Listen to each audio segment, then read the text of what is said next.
Welcome to Global Eye from the BBC World Service. Each week, we bring you the best of the World Service's investigative journalism, as well as unmissable reporting from BBC teams around the world. I'm Stephanie Hegarty, the BBC's global population correspondent, and I'm here in the Peruvian Amazon to report on one of the largest groups of people still living in voluntary isolation from the rest of the world. The Mashka-Piro have remained uncontacted for over a century. It's thought that their ancestors fled here into the forest to escape the rubber barons of the 1890s, who massacred and enslaved hundreds of thousands of indigenous people. Now, they're under threat again. I've been speaking to the indigenous villagers who live alongside them to understand more about the challenges this unique group of people face. Also in this week's programme, BBC Eye hears from women who say they were lured to the United Arab Emirates. So you have to tell me which girls you want. We've got like 24 girls. Often under false promises of work, and exposes an illegal prostitution ring, systematically exploiting young Ugandan women. Away from the rainforest on the streets of Peru's capital, Lima, the government has been rocked by massive protests. The demonstrators were angry about official corruption and out-of-control crime. Former President Boluarte has been removed from office. But protesters are now mounting against her successor, Peru's 7th president in 9 years. Among the pressing challenges President José Herrí faces is a push for the formal recognition of all indigenous territories, putting them off limits to industry. There are at least 25 uncontacted groups living in Peru. Last month, after 20 years of debate, the Peruvian government rejected the establishment of a new reserve for uncontacted people in the north of the country, prompting accusations they were violating human rights and allowing loggers and miners to threaten these communities' very existence. Just over there on the banks of the Taumano River in the Peruvian Amazon, the Mashka-Piro people live in isolation, avoiding regular contact with the rest of the world. This is dense, remote jungle. It's hard to navigate and it's hot and humid all year round. But here, the Mashka-Piro people have survived and thrived for well over a century. It's not clear, but it's thought there's now more than 750 Mashka-Piro people living in an area the size of Ireland. The people in this village have been living peacefully alongside their Mashka-Piro neighbours for decades. But recently tensions have been mounting. The NGO Survival International says that half of all uncontacted people around the world could be wiped out in the next 10 years if their governments don't do more to protect them. Thomas is warning his neighbours he's here.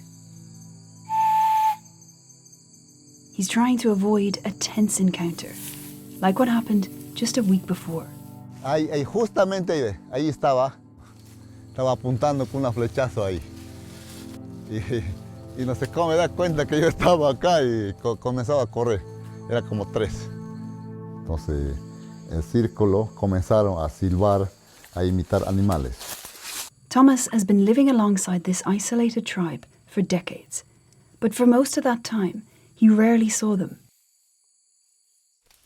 Siempre ellos dejan las huellas. Ellos no cortan, mira, aquí la vez pasada, ese de así le chancan a ellos. His neighbours are the Mashka-Piro, a tribe of nomadic hunter-gatherers who've cut themselves off from the rest of society for over a century. They hunt with long bows and arrows and gather plants and fruit to eat. They rely on the forest for everything. Hora de la mañana va a ser ya casi está el tractor sonando. But recently, logging companies have been operating here. This part of the forest is not protected.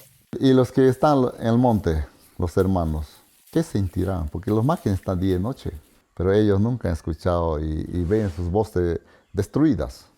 Thomas's home, Nueva Oceania, is a tiny fishing village of 8 families, high on the banks of the Taumano River. As he took us back there from his garden plot just upstream, a young woman called Leticia was rushing back from the forest. She was picking fruit when she encountered the Mashka-Piro for the first time. Ya de ahí salimos caminando rápido, muy rápido. Decía, vamos a salir muy rápido mucho miedo, porque es la primera vez que yo escucho, ¿no? Así un grito de nosotros mismos.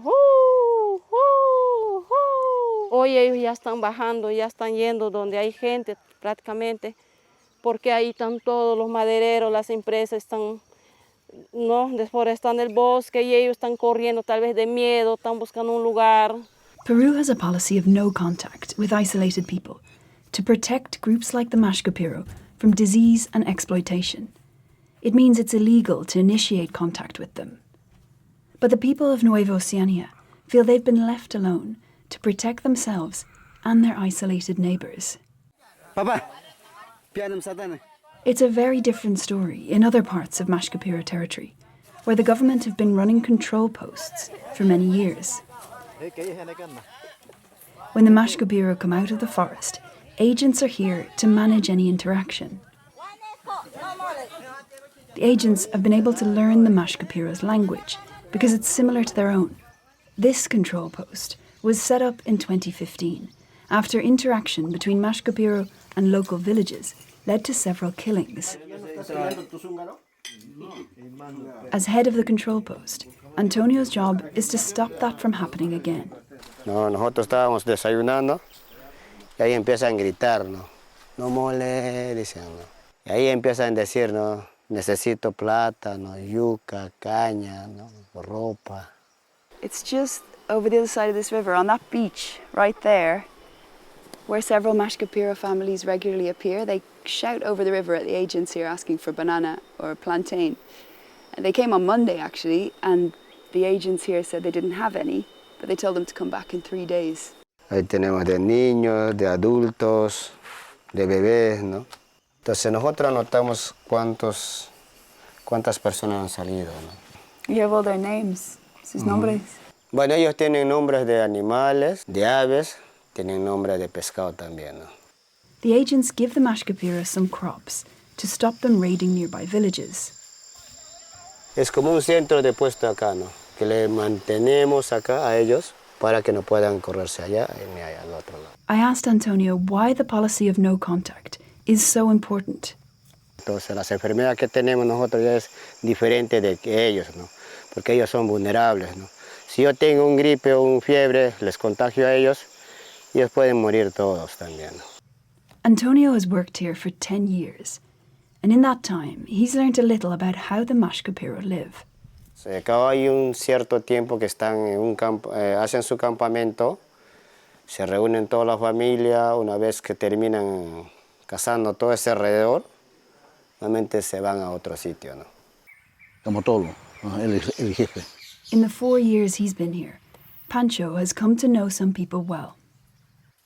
Tú le hablas, él te mira, así. Todo serio nomás te mira. Y todo lo que le dicen, él es alegre. Todo te hace broma, se ríe, te tira con plátano, así. Eso es lo que me han dado. Puro diente de guangana. Te voy a regalar, me han dicho. Ajá, me han dado. ¿Por qué? No sé, yo no les he pedido, pero me regalaron. Antes usaban su costumbre de ellos. Tenían una falda bien bonita. Alguien así, botes que pasan, le pasarán ropa. Vigilamos a los botes de turismo, está prohibido sacar fotos, ¿no? Pero eso es turismo, no hace caso. But any time the agents ask about life in the forest, the Mashkapiro shut the conversation down. Algo de su vivencia de ellos, no. Ellos se cierran, eso sí no te avisan. Yo una vez estuve viendo, preguntándoles sobre la candela, cómo lo encienden sus leñas ellos, ¿no? No, una vez me han dicho, tú tienes leña, tú sabes lo que haces, me dice. Tú tienes todo ya, nos dicen también. Y no quieren enseñar cómo lo hacen ellos, ¿no? The Mashkapiro here are well protected, for now, though the government plans to build a road that would connect this area to a place where illegal mining is widespread. We approached the Peruvian government for a response to the claim that this road and logging operations could put the Mashkapiro at risk, but we didn't receive a reply. In Nueva Oceania, the people of the village are doing what they can to protect their isolated neighbours. Sabemos que por donde anda, por ahí hacemos los chacras y ellos mismos que llevan. Entonces hay una seguridad que nosotros mismos hacemos nuestras ideas. Y así estamos protegiendo acá. O no alcanzo esa lengua de ellos, ¿no? Que ellos, ¿no? Para que pueda yo decir, ¿sabes qué? O te regalo, o llevo, puedes llevar libremente mi plátano y que no me aflecheen, ¿no? Nosotros como natos de pueblos originarios tenemos el deber, el derecho de ir a parar, solos, porque necesitamos que ellos también sean libres, como nosotros. Sabemos que como años vivían muy tranquilos ellos, porque están acabando su bosque, están destruyendo su bosque. Now here's some of the other thought-provoking content available this week from the BBC World Service. The Focus on Africa podcast brings an African perspective on global stories every weekday. A recent episode focused on a new turn in the Sudanese civil war, where the Rapid Support Forces, the RSF, claimed to take control of El Fasher, the last remaining foothold of the Sudanese armed forces in the Darfur region. And each week, The Global Story analyses America's complex relationship with the rest of the world. This week, as President Trump toured Asia, they ask what would Trump do if China attacked Taiwan? Now we're taking you to Dubai. BBCI spent 2 years investigating stories of women who say they were lured to the Middle East under false promises of work. Using undercover footage, testimonies from these women, and open source intelligence journalism, they were able to expose an illegal prostitution ring run by a man known as the Untouchable. Here's Renako Salina.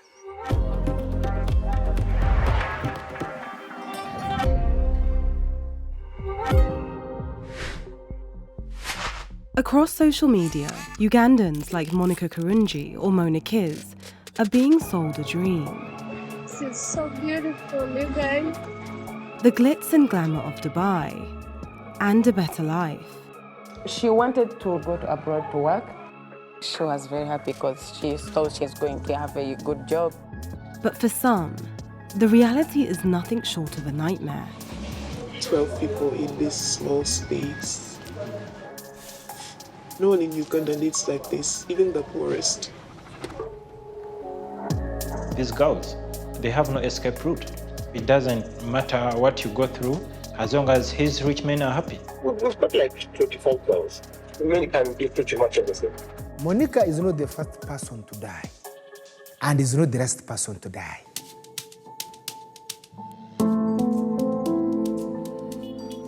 I'm Renako Salina.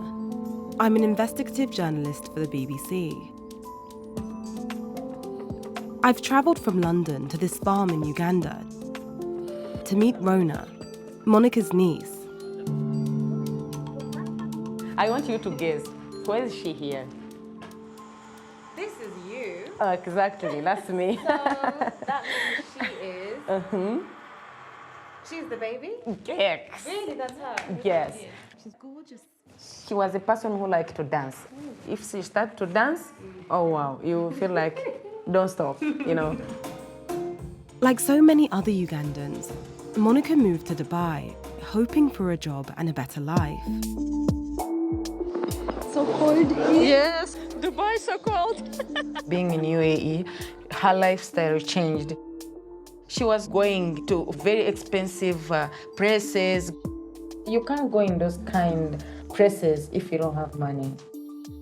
I can't believe that Monica was affording that. Someone was helping her. Maybe someone was controlling her, and there is some scratch on her. She's paining.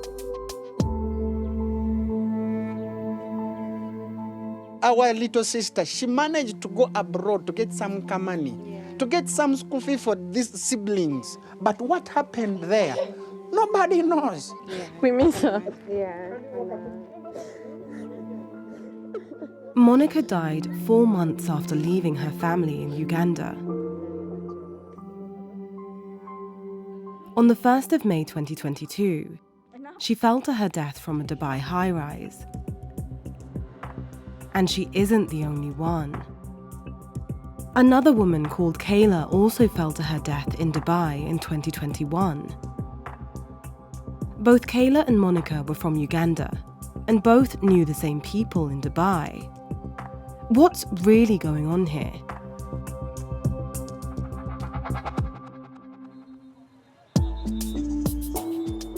As Uganda wrestles with rising youth unemployment, sending Ugandans to work abroad, mainly in the Gulf states, has become a huge industry that contributes $1.2 billion of tax revenue to Uganda annually. Most Ugandans head to Dubai through safe channels. But according to anti-trafficking activist Mariam Wiza, many are less fortunate. We get cases of people who have been promised to work, let's say in a supermarket. Then she ends up sold as prostitute. Mwiza runs an NGO that helps Ugandans being exploited abroad. She has rescued more than 700 people. How big is the problem? It's very big, like 5 to 10 cases on a daily basis. And remember, not everyone has my phone, but at least the few that has can access my phone or my social media handles, try to reach to me. So that gives you a picture that people are there suffering. With the exploitation of women so prevalent, could this be what happened to Monica? And what about Kayla, who also fell to her death in Dubai the year before Monica? Both Monica and Kayla posted on social media from the same area in Dubai, Al Barsha. Through comments, bits of Kayla's story become clear. Her name is Kayla Burunji, and she was 21 years old. Kayla and Monica have tons of mutual friends. I reach out to a handful of them, hoping someone will reply to me. While I wait to hear back, I look into a couple of phone numbers. The first is a number that came from Monica's family. They say that this is the man she was working for while she was in Dubai. The second number came from Kayla's family for a man they were told was her landlord in Dubai. I start with the number Monica's family gave me. It doesn't take long to see a result. Variations of the same name twice. Abby. One record has the word Tekom attached to it. It's an area in Dubai that most people know as Al Barsha. This is where we know Kayla and Monica lived in Dubai. I can't do much with just one name, Abby, so I try the number I got from Kayla's family. It's the UK number. It's also been saved as Abby, same name as the first number, and it's connected to a Facebook page. It shows another name, Charles Mwesigwa. But still, there's no photo of him. Just a tiny square image of an Arabic English keyboard. Across Facebook, Instagram, and TikTok, I find almost 250 accounts for men called Charles Mwesigwa. But I see this profile picture on 4 of them. And one of them follows Monica's account on Instagram. Charles Mwesigwa, also known as Abby, the man Kayla's family were told was her landlord. And Abby, the man Monica's family were told was her boss in Dubai. It's the same man.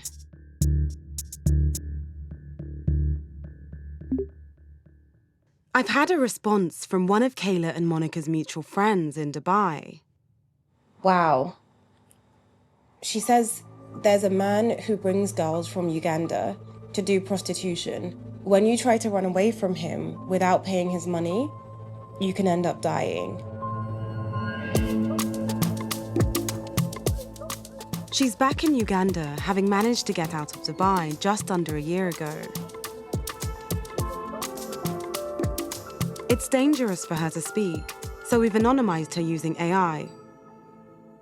Who's the person who was bringing girls to Dubai? A guy in Dubai, his name's Ade. Abe's place was like a market. There were like 50 girls. 50 girls living there? Yes. Wow. Una, she was so soul. She was so caring. She was not happy because what she expected is not what she. She's not the first girl who died from that place. The one was called Kaida. In the same case, jumping from the building too. Do you have any pictures of this man, Abe? Let me show you.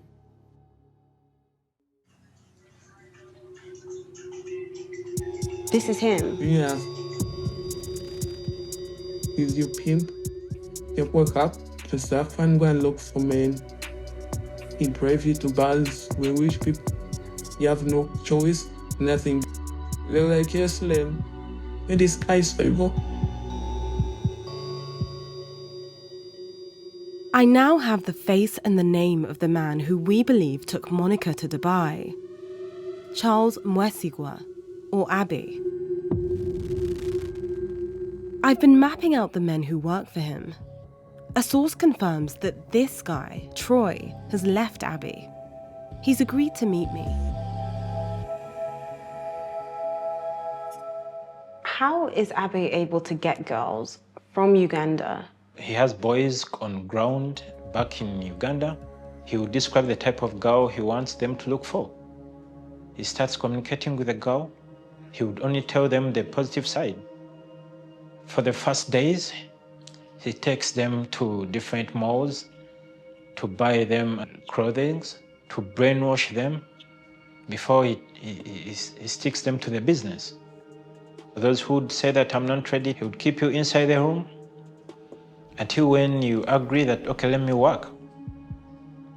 Their only option is to be with Abby. They see rich men who look for girls that could fulfill their fantasies. It doesn't matter what you go through, as long as his rich men are happy. These girls, they have no escape route.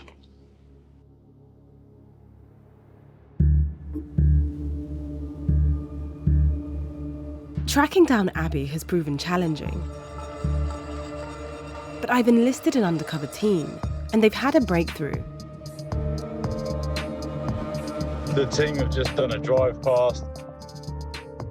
We've seen Charles going in and out and taxiing the girls away from the accommodation. Okay. To get close to Abby, our undercover operative is posing as an events organizer for high net worth individuals, looking for women for their parties. He's managed to secure a meeting with Abby. Hello, man. I've heard so much about you, man. How are you doing? I'm good. Yeah? Yeah, tell me, what's up? What's going on? So I've got a series of parties coming up. Yeah. Like once a week, 10 people. I need some entertainment. So you have to tell me which girls you want. We've got like 25 girls. They'll do whatever? Like? Many are open-minded. Many can do pretty much everything. What's the normal price? The girls will be happy like 21,000. Now, it's start from. So the more crazy stuff they do, because they're going to tell you, where are you from? I'm West London. West London? I was a bus driver in the UK. No. Oh, in East London. Bus driver. His driving license confirms that he is indeed Charles Mwesigwa, the man we believe Monica was working for in Dubai. It's become part of me.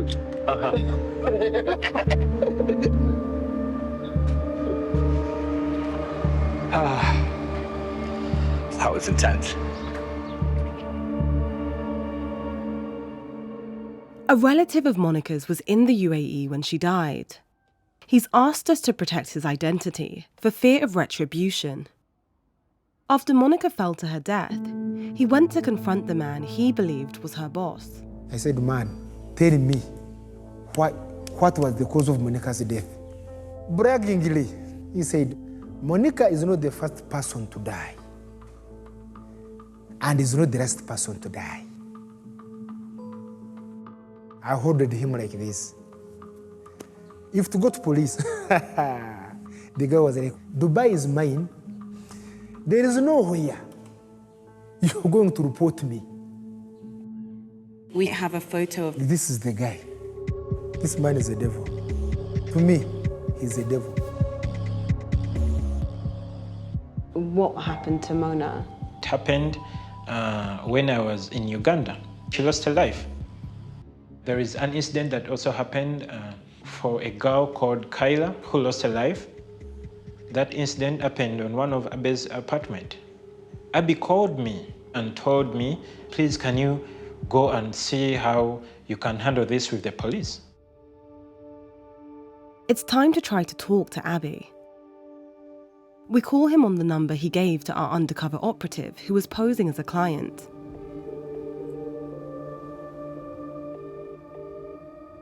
Hi, Mr. Mwesigwa, Renako Selina for the BBC. We have evidence that you're operating a prostitution ring in Dubai. What do you have to say to this? Is it 25 young women that you have working? He's hung up already. So now he's sending, bro, please stop tarnishing my name. If I went where girls do their business and they follow me to my parties and do their stuff, is it anyone's problem? When they go to hotels and rent rooms, did you find me seated by their sides? If they send me messages that they have gotten a visa and I connect them with landlords, is it my fault? I'm a party animal in Dubai and party with very wealthy people. That's why girls always come onto our tables and look for me. As Abby is engaging, I put more questions to him about Monica and Kayla. Both were very heavy users of substances and were like mad people, especially Mon, which I guess is Monica. He completely disassociates himself from everything that's happened in Dubai, from this entire industry, from any wrongdoing.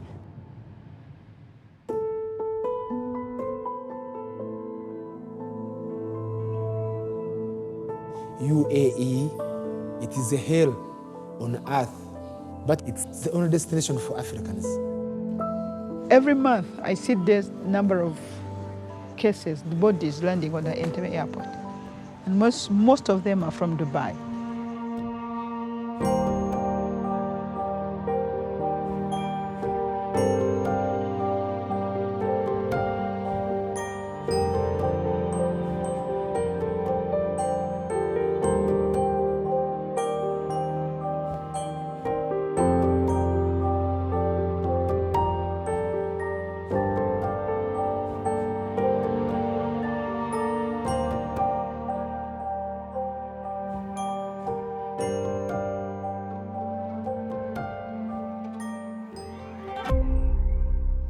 Thanks for joining me here in Peru. Global Eye will be back again next week.